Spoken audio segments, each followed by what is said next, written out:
Good evening, and welcome to this very special event. It is our sincere privilege to provide an opportunity for our students and for the citizens in and around Spokane to listen to and to learn from a talented cultural commentator and author. Our guest tonight is the third of our annual Presidential Speaker Series, and without question, will provide a provocative start to celebrating Gonzaga University's 125th anniversary, as well as the centennial of our School of Law this fall. Our program tonight is possible due to the efforts of many Gonzaga colleagues and supporters. There are actually too many of them to mention here, but I do owe them a debt of gratitude. Please join me in thanking those who have contributed to the success of our coming together this evening.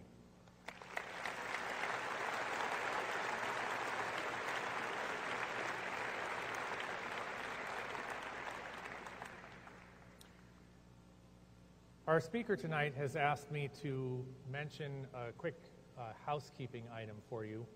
As has already been indicated, there can be no photography or recording, but he's also asked if people could silence the cell phones so that he may be able to present to us.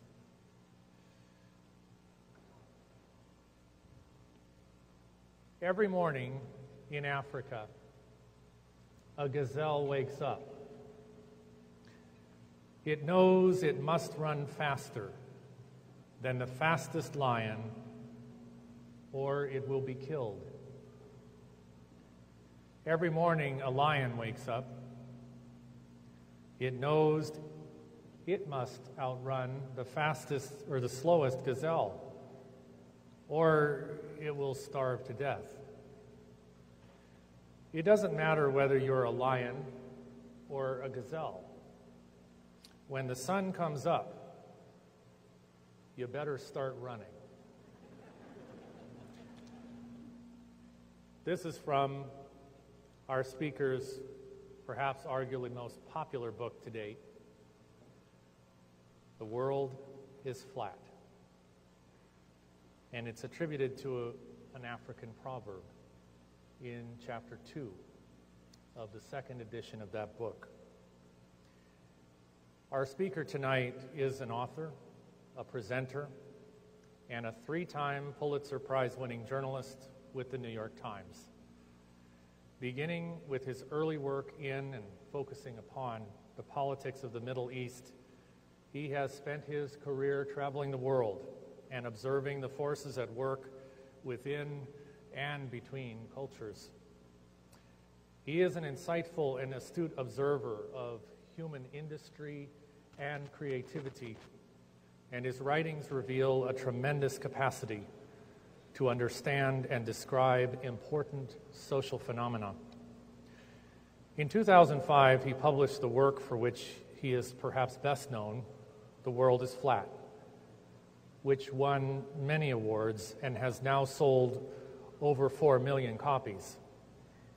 This renowned author, speaker, and resource on economic, political, and foreign affairs will tonight present his prescription for America as related in his latest book, That Used to Be Us, which in part points to the role education must play for a healthier and more prosperous country.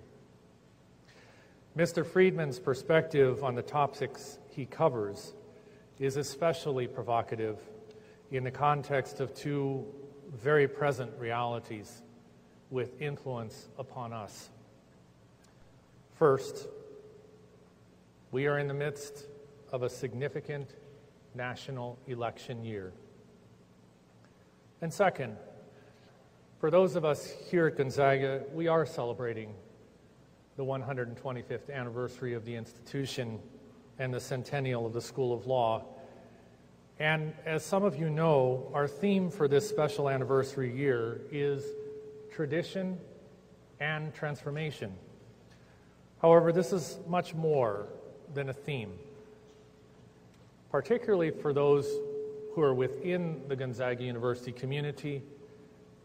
I call on each of us, as we listen to our guest this evening, to reflect on our past, the history of this country, the history of Gonzaga, and to contemplate why and how we must pay attention to the significant cultural agents of change that inform our lives and our work as an institution.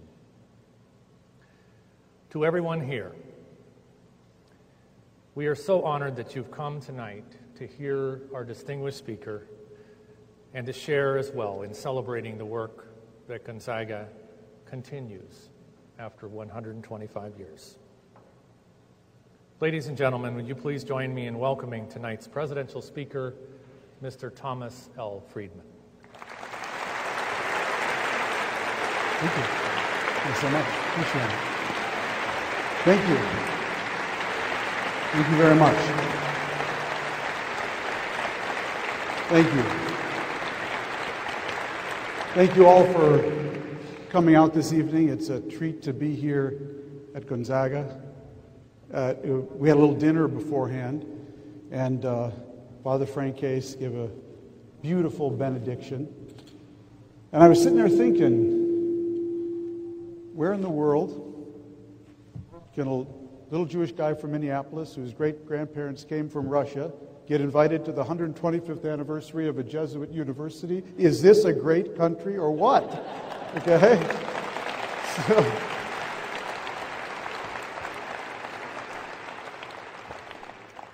as Thane said, I'm going to speak this evening about my latest book, co-authored with my friend Michael Mandelbaum, That Used to Be Us. We just revised it. It's just out in paperback. Whenever we tell people the title of the book, That Used to Be Us, How America Lost Its Way in the World It Invented and How We Can Come Back, their first question always is, but does it have a happy ending? And we tell everybody it does. It does, really.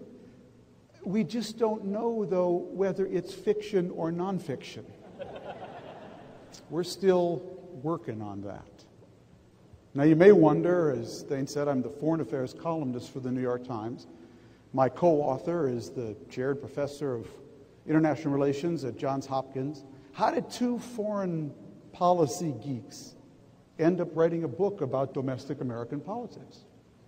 And the answer is very simple. We're actually very old friends and next-door neighbors. And we speak almost every morning, much to our wives' chagrin. And we always start every day talking about the world. And we started to notice something in recent years. We would start every day talking about the world, but we'd end every day talking about America. And it became evident to us that America, its fate, future, vigor, and vitality was really the biggest foreign policy issue in the world. And there is a reason for that. And the reason is that our growth, our ability to pass on the American dream, one generation to the next, has been so vital for not only maintaining our own strength, our own solidarity, our own ability to play the role we play in international affairs, providing all these global common goods, whether it's patrolling the sea lanes in the Pacific or monitoring world trade agreements. And because of that, if we go weak as a country, your kids won't just grow up in a different America. They will grow up in a fundamentally different world. We make a lot of mistakes in the world every year, like any power, but on the whole, Michael and I are sort of old-fashioned American nationalists. We do believe that America plays a hugely constructive role, on balance, in the world. And if we can't play that role, your kids will grow up not just in a different America, but in a different world. So there is a lot at stake right now as we speak in our ability to pass on the American dream to another generation. Now, one of the things we do in the book is we're both movie buffs, so the book is built around several different movie themes. One of our favorites, and one that sort of captures the kind of dilemma and concerns we have today, is a scene from Orson Welles' 1958 classic Touch of Evil. I'm sure some of you have seen it. A movie about murder, kidnapping, conspiracy, and corruption in a town on the Mexican-American border. Orson Welles plays a crooked cop who tries to frame his Mexican counterpart for a murder. At one point, Welles stumbles into a brothel and finds the proprietor, Marlene Dietrich, who is also a fortune teller with cards spread out in front of her. "Read my future for me," Welles says. "You haven't got any," she replies. "Your future is all used up." Is that us? Is that America? Is our future all used up? Well, we don't think so. We don't think so at all. But we know one thing. We're not going to pass on the American dream to another generation by default. We're only going to be able to do that if we get back to doing a lot of very hard, big things together. And that's really what this book is about. I want to begin, I'm just going to put this down here, by sharing with you just the first few paragraphs of the book, because it will, I think, give you a sense of where we're going. And then we'll talk about, in particular, the issue of education. Did you lose me? Am I back yet? Okay. As I said, I'm going to share with you just the first few paragraphs of the book, and then we'll get to really the core of my discussion tonight, which will be about what all this means for education, jobs, and the American economy. This is a book about America that begins in China. In September 2010, I attended the World Economic Forum's summer conference in Tianjin, China. 5 years earlier, getting to Tianjin had involved a 3.5-hour car ride from Beijing to a polluted, crowded Chinese version of Detroit. But things had changed. Now to get to Tianjin, you head to the Beijing South Railway Station, an ultra-modern flying saucer of a building with glass walls and an oval roof covered with 3,246 solar panels. You buy a ticket from an electronic kiosk offering choices in Chinese and English. You board a world-class high-speed train that goes right to another roomy, modern train station in downtown Tianjin. Said to be the fastest in the world when it began operating in 2008, the Chinese bullet train covers 115 kilometers, 72 miles, in 29 minutes.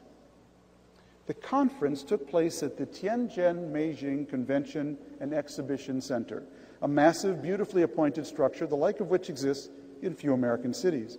As if the convention center wasn't impressive enough, the conference's co-sponsors gave some helpful facts and figures. They said the building contained a total floor area of 2.5 million square feet, and that, quote, construction of the Beijing Convention Center started on September 15th, 2009, and was completed in May 2010. Reading that line, I walked around my hotel room September, October, November, December. That's 8.5 months.